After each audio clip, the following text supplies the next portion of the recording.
క్రీస్తునందు ప్రియమైన దేవుని బిడ్డలారా, ఈ యొక్క ఉదయకాల సమయంలో ఇలాగను చేరి దేవుని యొక్క నామాన్ని స్తుతించే గొప్ప భాగ్యాన్ని దేవుడు మనందరికి అనుగ్రహించాడు. అందును బట్టి దేవునికి కృతజ్ఞతాస్తులు చెల్లిస్తూ ఈ యొక్క దినాన కొన్ని ప్రాముఖ్యమైన విషయాలు మనం చూద్దాం.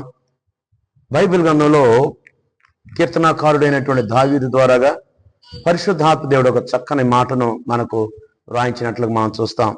కీర్తన గ్రంథము 9వ అధ్యాయము మనం జాగ్రత్తగా చూస్తే 17వ వచనంలో దుష్ట స్వభావమును కలిగినటువంటి వారికి అంతిమ జీవితం ఎలాగుంటుందో, అంతిమ పరిస్థితులు ఎలాగుంటాయో బైబిల్ గ్రంథంలో మనం చూడగలం. దుష్టులను దేవుణ్ణి మరుచు జనులందరూ పాతాళమునకు దిగిపోవుదురు అనే మాటను మనం చూస్తాం. దుష్టులను రెండవ జనాంగం ఎవరంటే దేవునిని మరిచినటువంటి జనులు. ఈరోజు మనము ధ్యానం చేసేటువంటి వాక్య భాగం ఏంటంటే దుష్ట స్వభావము ఎంత ప్రమాదకరంగా ఉంటుందో, దుష్ట స్వభావము ఎలాగుంటుందో బైబిల్ గ్రంథంలో మనము ఈ యొక్క ఉదయకాల సమయంలో మనం ధ్యానం చేస్తాం. దుష్ట స్వభావమును గురించి కీర్తనాకారుడైనటువంటి దావీదు కీర్తన గ్రంథము 10వ అధ్యాయంలో స్పష్టంగా కొన్ని మాటలు రాసినట్లుగా మనం చూస్తాం. కీర్తన గ్రంథము 10వ అధ్యాయము 2వ వచనంలో మనం జాగ్రత్తగా చూస్తే దుష్టుడు గర్వించి దీనుని వడిగా తరుముచున్నాడు అనే మాటను మనం చూస్తాం. దుష్ట స్వభావమునకు ఉన్నటువంటి మొట్టమొదటి లక్షణం ఏంటంటే గర్వించేటువంటి స్వభావం.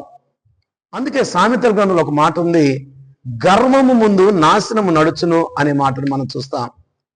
ఒక మానవ జీవితానికి లేకుండా ఉండవలసినటువంటి లక్షణం ఏంటంటే గర్వము మన జీవితంలో ఉండకూడదు. వినయాన్ని మనం కలిగి ఉండాలి, విధేయతను మనం కలిగి ఉండాలి. దేవుని యందు భయభక్తులు కలిగినటువంటి వానిగా మనము దేవుని యొక్క వాక్యంలో, దేవుని యొక్క సన్నిధానంలో అణచబడినటువంటి ఒక క్రైస్తవ జీవితాన్ని కలిగి ఉండటం చాలా ప్రాముఖ్యమైనటువంటి సందర్భం. క్రీస్తునందు ప్రియ దేవుని బిడ్డారా, దుష్టుని యొక్క లక్షణం వాడు గర్వించి వారు ఎలా ఉంటారంటే దీనుని వడిగా తరుముచున్నాడు. వారు యోచించిన మోసక్రియలలో తామే చిక్కుకుందురు కదా. దుష్టునుకున్నటువంటి లక్షణం ఏంటంటే ఏ ఆలోచనలు అయితే కలిగి ఉంటారో ఆ ఆలోచనలు వానిని ఏం చేస్తాయంటే కొంతకాలానికి వానిని ఆ యొక్క సమస్యలోనికి నడిపిస్తాయి. అంటే దుష్టుడు చేసేటువంటి పని ఏంటంటే సమస్యలు కొని తెచ్చుకుంటాడు, సమస్యలలో చిక్కుకుందురు అనే మాటను మనం చూస్తాం. అదేవిధంగా కీర్తన గ్రంథం 10వ అధ్యాయము 3వ వచనాన్ని మనం జాగ్రత్తగా చూస్తే దుష్టులు తమ మనోభిలాషను బట్టి అతిశయపడుదురు అనే మాట మనం చూస్తాం. 4వ వచనంలో ఒక మంచి మాట ఉందండి, దుష్టులు పొగరెక్కి యెహోవా విచారణ చేయడనుకుందరు. ప్రియ దేవుని బిడ్డారా, చూడండి ఎంత చక్కగా పరిశుద్ధాత్మ దేవుడు మనతో మాట్లాడుతున్నాడు. దుష్టులకు ఉన్నటువంటి లక్షణం ఏంటంటే పొగరెక్కి ఏమండి యెహోవా విచారణ చేయడందుకుందరు. వారి యొక్క స్వభావం ఎలాగుంటుందంటే దేవుడు లేడనేటువంటి ఆలోచనలు, దేవుడు మనల్ని విచారణ చేయడు, దేవునికి తెలియదు, దేవునికి మన యొక్క అలవాట్లు తెలియదు, దేవుని మన యొక్క నడవడిక తెలియదు, దేవుడు మనం చూడలేదు అనుకుని వారు ఏం చేస్తారంటే పొగరెక్కి వారు తమ పనులను కొనసాగింతురు అనే మాట మనం చూస్తాం. అదేవిధంగా వారి యొక్క లక్షణాలు చూస్తే 10వ అధ్యాయం 4వ అధ్యాయం చివరి భాగంలో దేవుడు లేడని వారు ఎల్లప్పుడూ యోచించుదురు. వారు దేవుడు లేడు అని వారు ఎల్లప్పుడూ కూడా ఆలోచన చేయుదురు. అంటే వారి యొక్క ఆలోచన అంతా కూడా ఎలాగుంటుందంటే లోకం మీద ఉంటుంది, లోక ఆశల మీద ఉంటుంది, లోక కార్యాల మీద ఉంటుంది. అసలు దేవుని వైపే వారి యొక్క ఆలోచన లేనట్లుగా బైబిల్ గ్రంథంలో మనం చూస్తున్నాం. క్రీస్తునందు ప్రియ దేవుని బిడ్డారా, ఇంకొంచెం మనం ముందుకెళ్తే కీర్తన గ్రంథం 10వ అధ్యాయము 6వ వచనంలో మనం జాగ్రత్త చూసినట్లయితే ఇక్కడ మనం కొన్ని మాటలు చూస్తాం. మేము కదల్చబడము, తరతరముల వరకు ఆపద చూడము అని వారు తమ హృదయంలో అనుకుందరు. ప్రియ దేవుని బిడ్డారా, దుష్టుని యొక్క స్వభావము, దుష్టుని యొక్క లక్షణాలు ఎలా ఉన్నాయి అంటే మేము కదల్చబడము, ఎల్లప్పుడూ మేము ఇలాగనే ఉంటాము అనుకుంటారు, తరతరముల వరకు మేము ఆపద చూడము. క్రీస్తునందు ప్రియ దేవుని బిడ్డారా, ఇలాంటి ఆలోచనలు ఎంత ప్రమాదకరమైనటువంటి స్థితిలో ఉన్నాయి. ఈ ఆలోచనలు ఎవరికి ఉంటాయి అంటే దుష్టులకు ఉంటాయి అనే మాట మనం చూస్తున్నాం. అని వారు తమ హృదయములో అనుకొందరు. 7వ వచనం మనం జాగ్రత్తగా చూస్తే, వారి నోరు శాపముతోనూ కపటముతోనూ వంచనతోనూ నిండి ఉన్నది, వారి నాలుక కింద చీటును పాపమును ఉన్నది.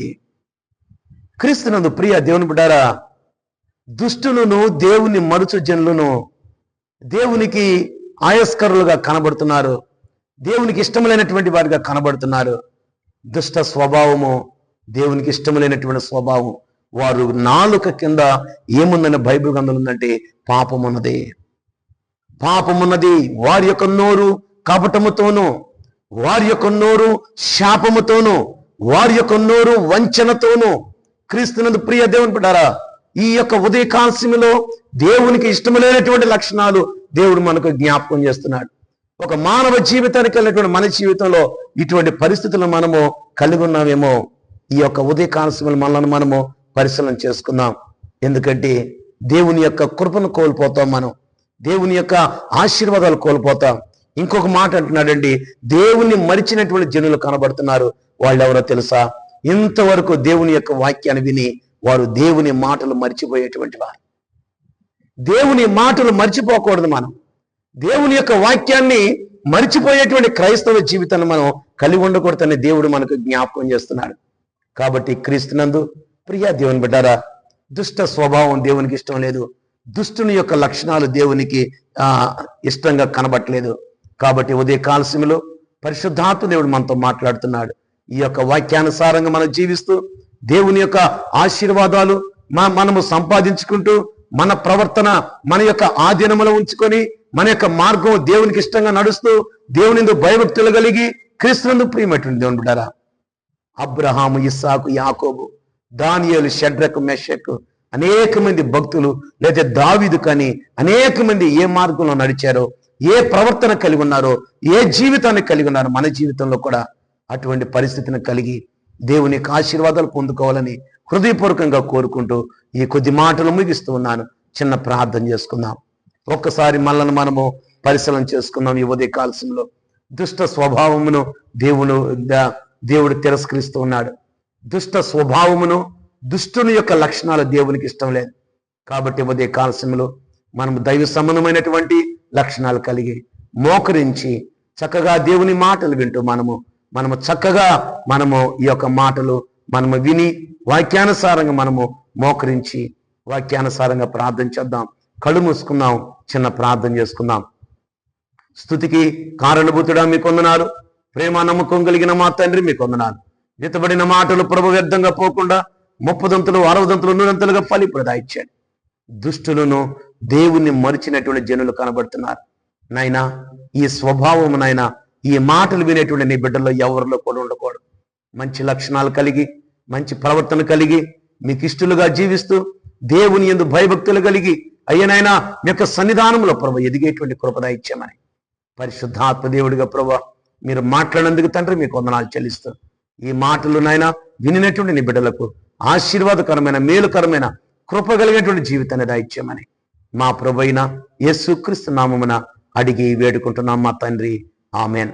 మన పరమ తండ్రి అయిన దేవుని ప్రేమయు, కుమారుడైన యేసుక్రీస్తు కృపయు, పరిశుద్ధాత్మని యొక్క అన్యోన్య సహవాసము సన్నిధానం ఈ మాటలు వినుచున్నటువంటి నీ బిడ్డలకు సర్వకాలము సదాకాలము మీ కృపతోడు ఉండి నీ బిడ్డలను నడిపించును గాక.